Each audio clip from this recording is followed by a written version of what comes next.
Good morning everyone. आज हम study करेंगे प्रोटोजोवन डिजीज़, जिसके अंतर्गत अमीबियासिस जो कि एंड अमीबा हिस्टोलाइटिका के द्वारा उत्पन्न होता है। इंट्रोडक्शन में हम देखेंगे अमीबी जो होते हैं जनरली फ्री लिविंग होते हैं, स्वतंत्र रूप से जीवन यापन करने वाले होते हैं, परंतु कुछ अमीबी हैं जो कि एंडोपैरासाइट के रूप में ह्यूमन बीइंग के इंटेस्टाइन में पाए जाते हैं। उनमें से एक है आपका and amoeba histolytica. And amoeba histolytica word जो है ग्रीक वर्ड है। इसमें एंटोस का अर्थ होता है इंटेस्टाइन, हिस्टोस का अर्थ होता है टिश्यूज, लाइसिस मतलब डिजॉल्व करना। ये लार्ज इंटेस्टाइनल टिश्यूज की वॉल को डैमेज करने वाला एंडोपैरासाइट होता है। इसके परिणाम स्वरूप अमीबियासिस डिजीज या फिर अमीबिक डिसेंट्री जो है उत्पन्न होती है। सर्वप्रथम इसको फ्रीडरिक लॉस ने 1875 में रिपोर्टेड किया। ये प्रोटोजोवन को सेंट पीटर्सबर्ग में एक पेशेंट के इंटेस्टाइन में जिसमें अल्सर हुआ था, वहाँ पर उन्होंने इस प्रोटोजोवन को सबसे पहले देखा। मॉर्फोलॉजी अगर देखें तो ये एंड अमीबा हिस्टोलाइटिका जो है वो unicellular and acellular microscopic endoparasitic protozoan होता है, जो कि ह्यूमन के लार्ज इंटेस्टाइन में पाया जाता है। इंटेस्टाइनल कैविटी में जब ये होता है तो नॉन पैथोजेनिक फॉर्म में होता है, मतलब ये इंटेस्टाइनल बैक्टीरिया को एज ए फूड मटेरियल ग्रहण करते हुए वहाँ पर ये लार्ज इंटेस्टाइन की कैविटी में होता है, परंतु होस्ट की बॉडी को किसी प्रकार से ये प्रभावित नहीं करता। यदि किसी कारणवश ये लार्ज इंटेस्टाइनल वॉल में इंटर कर जाता है, तब ये वहाँ की टिश्यूज और उसमें पाए जाने वाले म्यूकोजा, सब म्यूकोजा आदि को डैमेज करना स्टार्ट करता है, जिसके परिणाम स्वरूप डिसेंट्री पेशेंट को होनी स्टार्ट हो जाती है। क्रॉनिक स्टेज में देखें तो क्रॉनिक स्टेज जो है तो ये ब्लड वास्कुलर सिस्टम से होकर के जब Entamoeba histolytica liver, spleen, lungs और ब्रेन को माइग्रेट कर जाता है, तब यह सेकेंडरी कॉम्प्लिकेशन को उत्पन्न करता है। ह्यूमन में ये 2 स्टेजेस में पाया जाता है। एक फर्स्ट जो है वो कहलाता है ट्रोफोजाइट या मैग्ना फेज, दूसरा प्रीसिस्टिक या फिर माइन्यूटा फेज। ट्रोफोजाइट या मैग्ना फेज जो है ये एंड अमीबा का एडल्ट स्टेज है और ये हाईली एक्टिव होता है और ये फीडिंग स्टेज होता है, भोजन ग्रहण करने वाली अवस्था है। ह्यूमन में पैथोजेनिसिटी इंटेस्टाइनल वॉल के इनसाइड में शो होती है। इसका बॉडी अगर हम देखें तो ये बाहर से पैरासाइट जो है वो आउटर मेम्ब्रेन के द्वारा कवर्ड होता है, जिसको प्लाज्मा लीमा कहा जाता है। ये थिन सेमी ट्रांसपेरेंट होता है। इसके साइटोप्लाज्म को देखें तो ये स्पष्ट तौर पे 2 भाग में डिवाइड होता है, एक्टोप्लाज्म एंड एंडोप्लाज्म। एक्टोप्लाज्म जो है वो नॉन ग्रैनुलर पार्ट होता है और ये ट्रांसपेरेंट पार्ट है, जबकि एंडोप्लाज्म जो है वो ग्लैनुलर पार्ट होता है, ये सेमी ट्रांसपेरेंट होता है। इसमें न्यूक्लियस, फूड वैक्यूल्स आदि संरचनाएं हमको दिखाई देती है। इसके साथ ही साथ इसमें आरबीसी, डब्ल्यूबीसी और एपिथेलियल सेल्स जो है ये इंटेस्टाइनल वॉल के पोर्शन में, और बैक्टीरिया भी यहाँ पर हमको दिखाई देता है, और ये सारी संरचनाएं ये होस्ट की बॉडी से एज ए फूड मटेरियल ग्रहण करके प्राप्त करता है। यहाँ पर हम देख रहे हैं इसके दोनों ही फॉर्म दिखाई दे रहे हैं, मैग्ना फॉर्म और माइन्यूटा फॉर्म।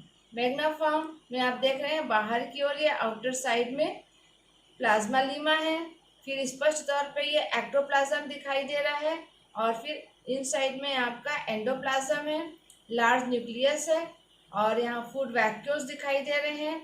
ये आपका इंजेस्टेड बैक्टीरिया है और ये इंजेस्टेड ब्लड वेसल्स है। माइन्यूटा फॉर्म में भी लगभग सेम वही संरचनाएं दिखाई दे रही हैं। प्लाज्मा लीमा है, एक्टोप्लाज्म, एंडोप्लाज्म, न्यूक्लियस, और ये दोनों में ही आपका सीडोपोडियम पार्ट दिखाई दे रहा है। और ये सारी संरचनाएं जो है वो आपका फूड वैक्यूल्स की। Production and life cycle, ant amoeba histolytica जो है वो मोनोजेनेटिक एंडोपैरासाइट होता है, अर्थात ओनली वन होस्ट इसकी लाइफ साइकिल में पाया जाता है और वो है ह्यूमन बीइंग। ह्यूमन की बॉडी में ये रिप्रोडक्शन करता है और वहीं पर ही इसकी लाइफ साइकिल जो है कंप्लीट हो जाती है। सेकेंडरी होस्ट इसमें टोटली एब्सेंट है। चूँकि सेकेंडरी होस्ट नहीं पाया जाता इसलिए सेक्सुअल फेज या फिर सेक्सुअल रिप्रोडक्शन इसमें नहीं होता। केवल असेक्सुअल फेज या असेक्सुअल रिप्रोडक्शन ह्यूमन बॉडी के इनसाइड में, जहाँ पे लार्ज इंटेस्टाइन है, उसमें ये करता है। Asexual phase in ant amoeba histolytica, asexual phase में या असेक्सुअल रिप्रोडक्शन के लिए इसमें 2 मेथड पाए जाते हैं।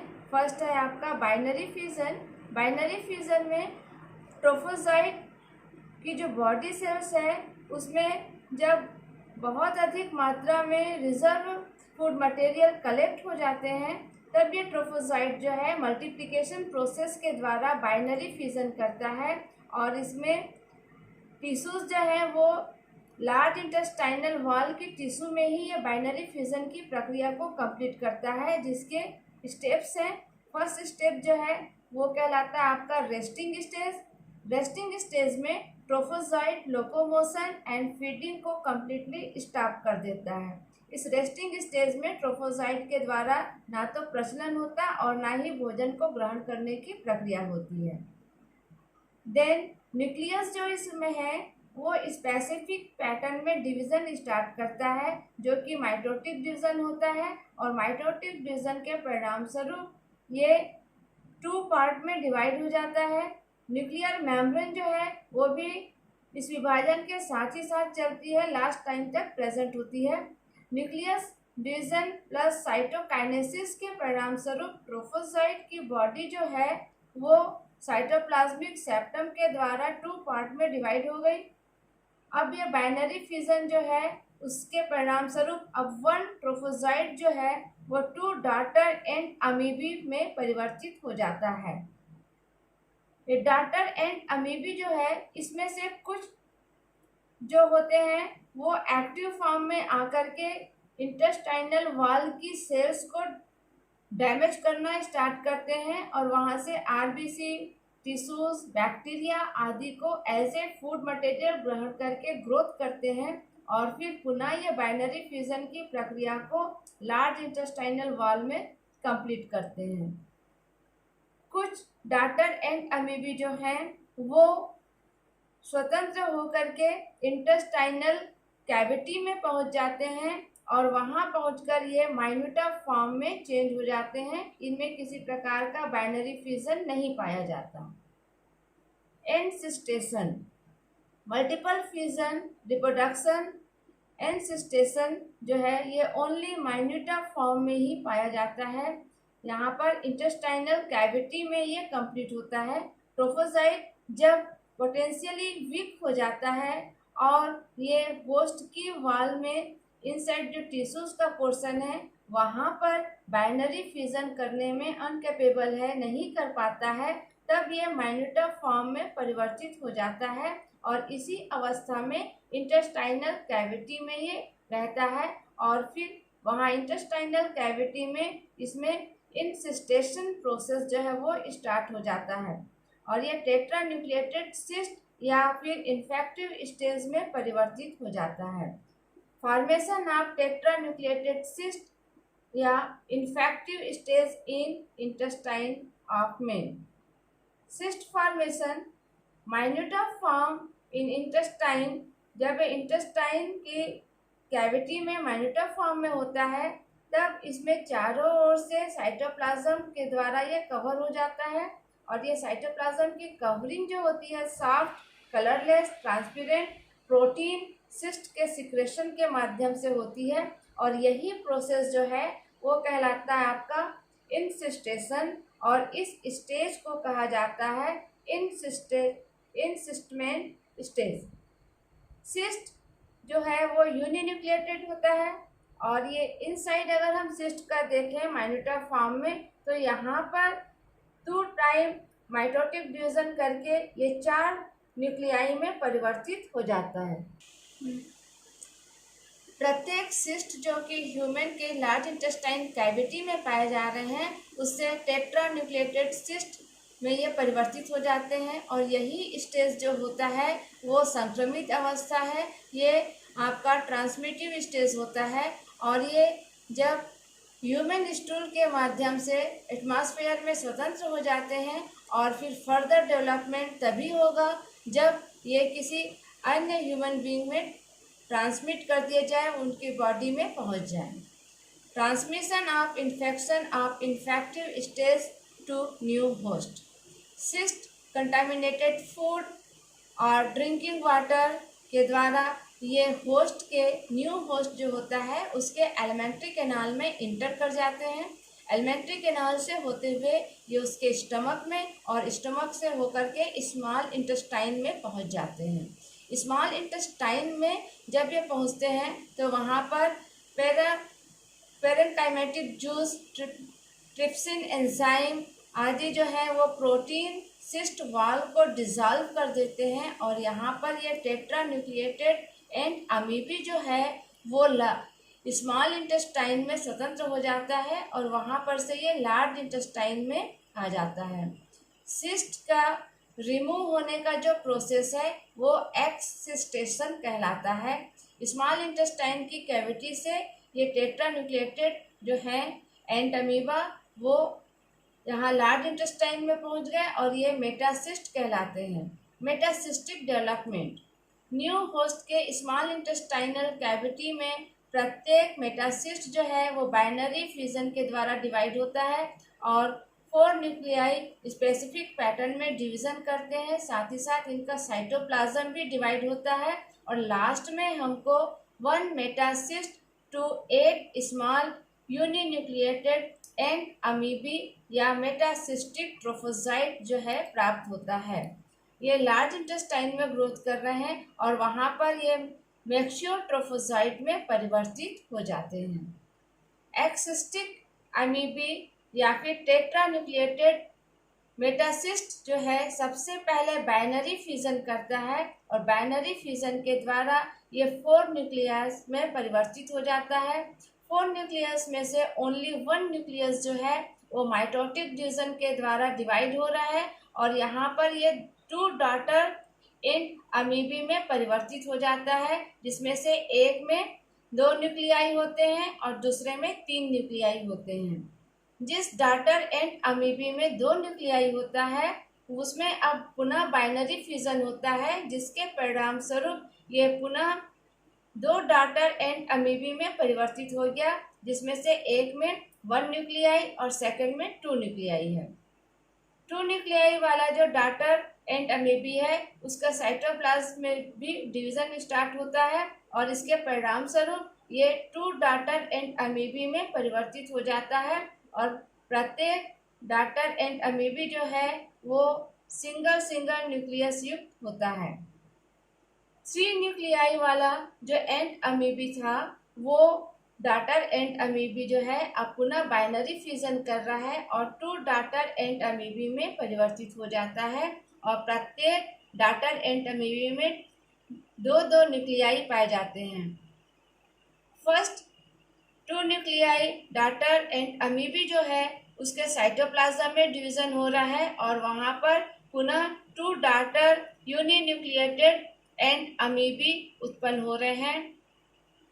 सेकेंड 2 न्यूक्लियाई डॉटर एंड अमीबी जो है उसमें भी अब डिवीजन हो रहा है। फर्स्ट डिवीजन उसके न्यूक्लियस में होता है और सेकेंड उसके साइटोप्लाज्मिक रीजन में डिवीजन हो रहा है और इस प्रकार यहाँ पर 3 यूनिन्यूक्लिएटेड डॉटर एंड अमीबी निर्मित हो जाते हैं और लास्ट में हम देखते हैं कि 1 मेटासिस्ट से टोटल 8 यूनिन्यूक्लिएटेड डॉटर ट्रोफोजाइट जो है वो यहाँ पर विकसित हो रहा है। पैथोजेनेसिस अमीबिएक डिसेंट्री या फिर अमीबिएसिस डिजीज उत्पन्न होता है। इंटेस्टाइनल वॉल में अल्सर भी ये उत्पन्न कर सकता है। Liver, spleen, lungs, testis, brain आदि में अगर ये इंटर कर जाए बाय ब्लड तो वहाँ पे एब्सेस उत्पन्न कर देता है, जिससे पेशेंट जो है उसकी डेथ हो जाती है। ट्रीटमेंट, तो इसमें फास्ट रिलीफ के लिए एल्कलॉइड इमेटिन ड्रग्स जो है वो दिया जाता है। क्लोरोक्विन, आयोडीन, आर्सेनिक कंपाउंड भी यूज़ किए जाते हैं। एंटीबायोटिक में आपका टेट्रामाइसिन, एरिथ्रोमाइसिन आदि जो है वो यूज़ किया जाता है। लाइफ साइकिल अगर हम देखें तो ये आपका मैच्योर ट्रोफोसाइट स्टेज दिखाई दे रहा है, जहाँ पे आप प्लाज्मा देख रहे हैं, एक्टोप्लाज्म देख रहे हैं, एंडोप्लाज्म देख रहे हैं, न्यूक्लियस है, इसके साथ ही साथ इंजेस्टेड आरबीसी है, और ये वाला भाग जो है वो सीडोपोडियम का है। अब ये इसमें बाइनरी फ्यूजन हो रहा है इसके न्यूक्लियस के पोर्शन में, और बाइनरी फ्यूजन के द्वारा दो डॉटर न्यूक्लियाई यहाँ पे बन रहे हैं। ये दोनों जो डॉटर सेल्स हैं, इसमें से एक यंग ट्रोफोसाइट के रूप में जो कि पुनः वापस मैच्योर ट्रोफोसाइट में परिवर्तित होगा, और दूसरा जो है वो माइन्यूटा फॉर्म है। ये माइन्यूटा फॉर्म को अगर हम देखें तो आगे जा कर के इसमें इंसिस्टेशन हो रहा है। ये माइन्यूटा फॉर्म सिंगल लेयर था, अब यहाँ पे चारों ओर से हम देख रहे हैं प्रोटीन सिस्ट फॉर्मेशन हो गया। यहाँ अंदर की ओर न्यूक्लियस है, ग्लाइकोजन है, सिस्ट वॉल दिखाई दे रहा है, और ये यूनिन्यूक्लियर सिस्ट है। आगे हम देखें तो यहाँ पे न्यूक्लियस में डिवीजन हो गया, ये बाइन्यूक्लिएटेड सिस्ट है, क्रोमेटिड बॉडी दिखाई दे रही है। फिर आगे जाकर फर्दर अगर हम देखें तो ये न्यूक्लियस जो है पुनः डिवाइड हो रहा है, और यहाँ पर हम देखते हैं टेट्रा न्यूक्लिएटेड सिस्ट में ये परिवर्तित हो गया। अब आगे इसमें एक्स स्टेशन होता है। सिस्ट जो है वो अब नष्ट हो जा रहा है, और ये टेट्रा न्यूक्लिएटेड फॉर्म जो है वो बाहर आउटसाइड आ गए, और अब जब बाहर आ गए तो अब ये कहला रहा है आपका मेटासिस्ट फॉर्म, और इसी मेटासिस्ट फॉर्म से आगे जा कर के मेटासिस्टिक डेवलपमेंट हो रहा है, और जिसमें मेटासिस्टिक ट्रोफोसाइट का निर्माण हो रहा है। और यहाँ पर हम देख रहे हैं मेटासिस्टिक ट्रोफोसाइट की संख्या 8 है। एक ट्रोफोसाइट से यहाँ पे 8 मेटासिस्टिक ट्रोफोसाइट उत्पन्न हो गए, और ये मेटासिस्टिक ट्रोफोसाइट स्टेज जो होता है यही इन्फेक्टिव स्टेज होता है, और ये इन्फेक्टिव स्टेज जो है यही नए होस्ट की बॉडी में इंटर करता है, और फिर वहाँ पर पुनः एंड अमीबा हिस्टोलाइटिका का लाइफ साइकिल जो है वो कंप्लीट हो रहा है। इसके साथ ही साथ आपका एंड अमीबा हिस्टोलाइटिका में रिप्रोडक्शन एंड लाइफ साइकिल और आपका अमीबियासिस डिजीज जो है वो कंप्लीट हो जाता है। Thank you.